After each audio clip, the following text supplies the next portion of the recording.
You've been in a conversation where you knew something was off. The words sounded fine. The smile looked real, but your gut screamed danger, and you ignored it. I know exactly why you second-guessed yourself, because nobody taught you how to trust what you were seeing. Here's what I'm about to show you. It's not some parlor trick.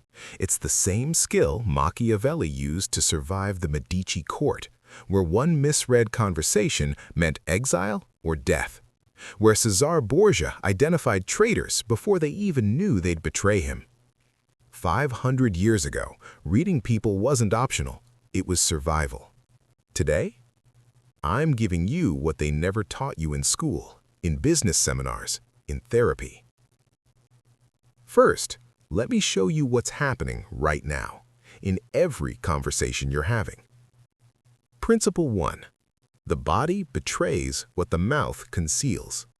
Here's what Machiavelli noticed in the Florentine courts.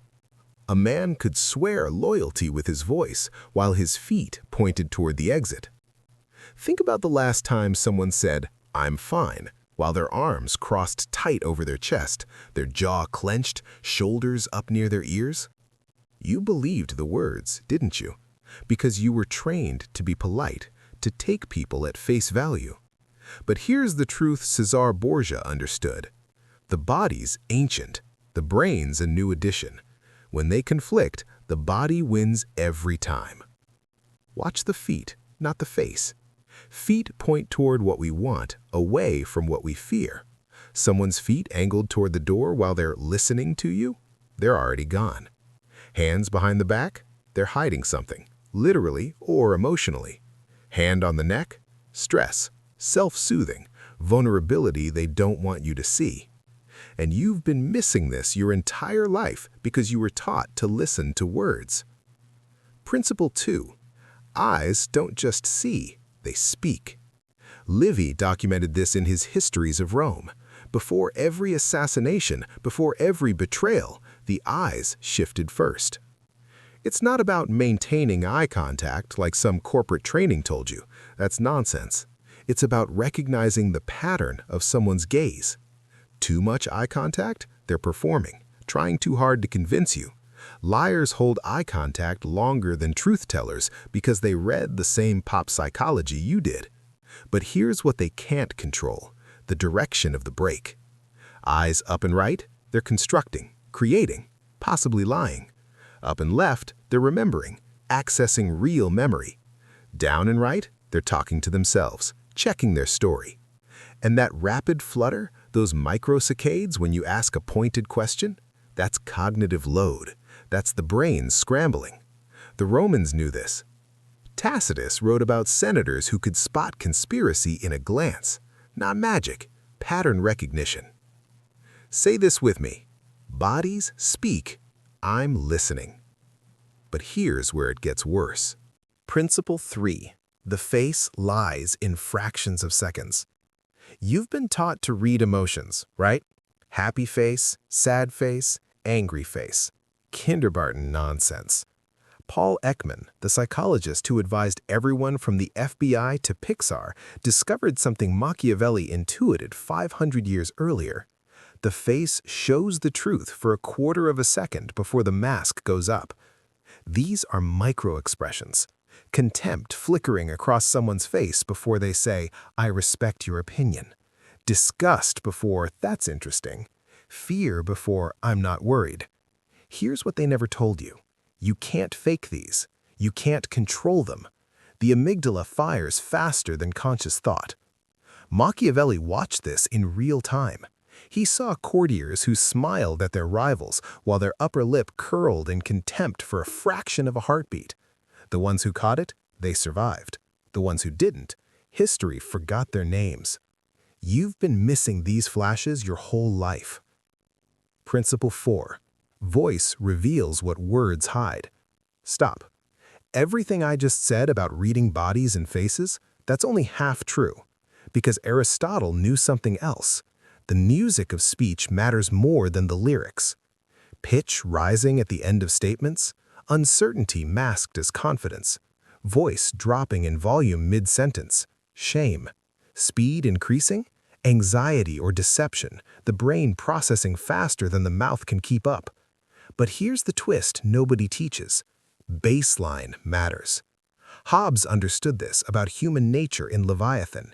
You can't judge the state of war without understanding the state of peace first. You can't spot deception without knowing someone's normal. That friend who's always loud and animated, when they go quiet, that's your signal.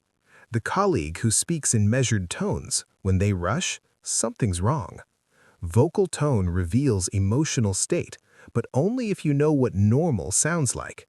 And here's what Tacitus documented in Rome. The best manipulators know this. They establish a false baseline. They perform normal for weeks until you trust it. Then they can hide anything in plain sight. Repeat after me. I see patterns, not just moments. And once you see it, you can't unsee it. Principle 5. Mirroring reveals who's leading the dance. Here's what actually works. Here's why. Montesquieu documented this in The Spirit of the Laws. Power isn't about domination, it's about synchronization. Watch who mirrors whom. In any conversation, someone's subtly matching the other's posture, gestures, rhythm. That's the follower, the one seeking approval, rapport, connection. The leader?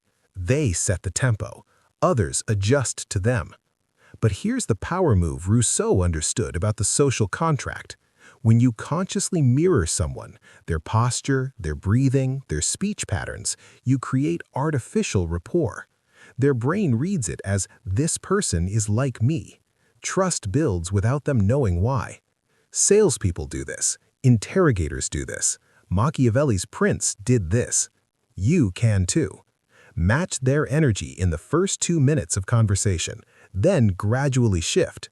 If they follow your shift, you've got rapport. If they don't, you're not connecting. Adjust or exit. Principle 6. Emotional intelligence isn't soft, it's tactical. Weber defined 3 types of authority: traditional, charismatic, and irrational legal. But all 3 require the same foundation: reading the room. This isn't about being nice, it's about being effective. Hobbes' humans are driven by fear and desire. Which one is driving the person across from you right now? Are they defensive because they're afraid? Aggressive because they want something? Name it, not out loud, internally. This person is afraid of looking stupid. This person wants validation. This person needs to feel in control. Once you name it, you can navigate it. Give the fearful person safety. Give the validation seeker acknowledgement. Give the controller a choice that feels like their idea. This is what Machiavelli meant by virtù. Not virtue, but the ability to read circumstances and adapt. Emotional intelligence weaponized. Principle 7. Context is everything and everyone ignores it. Here's the synthesis. Machiavelli saw the game. Hobbes built the theory. Montesquieu designed the safeguards. Weber modernized it. And now you understand all of them. Reading people isn't about isolated tricks, it's about patterns within context. Crossed arms in a cold room? They're cold. Crossed arms when you mention a specific topic? Defense. Same gesture, different meaning.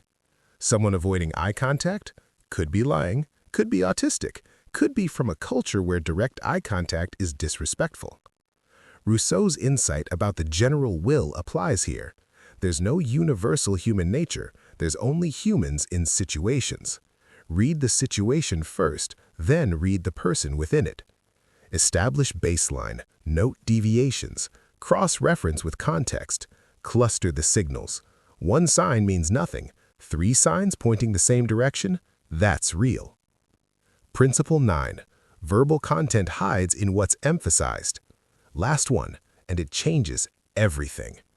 Stress and emphasis reveal priority. I didn't take your money, meaning they took someone else's. I didn't take your money. They borrowed it, found it, were given it. Same sentence, different meanings, all based on emphasis. The Romans studied rhetoric for this exact reason. Cicero could sway the Senate not with different words, but with different stress. The content stayed the same, the meaning shifted entirely. Listen for what they emphasize. Listen for what they rush past. The rushed parts, that's where they're uncomfortable. You came here because you knew you were missing something, some signal in every conversation that everyone else seemed to catch. Now you see it.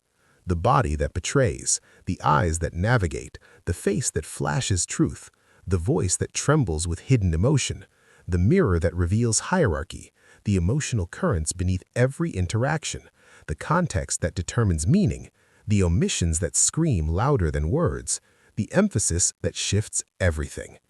This isn't manipulation, it's literacy, reading people the way you read text. Machiavelli survived the Medici court with this. Hobbes explained why it works. Montesquieu showed how to build systems that account for it. Weber gave us the modern framework. And now, you're fluent in a language you've been hearing your whole life, but never understood. If this shifted something in you, if you felt that click of recognition, this isn't meant to stay hidden. Share this with someone who needs to hear it. Like it if it resonated. Subscribe because there's more you need to know. The powerful don't ask permission to see clearly. They just see. And now, so do you.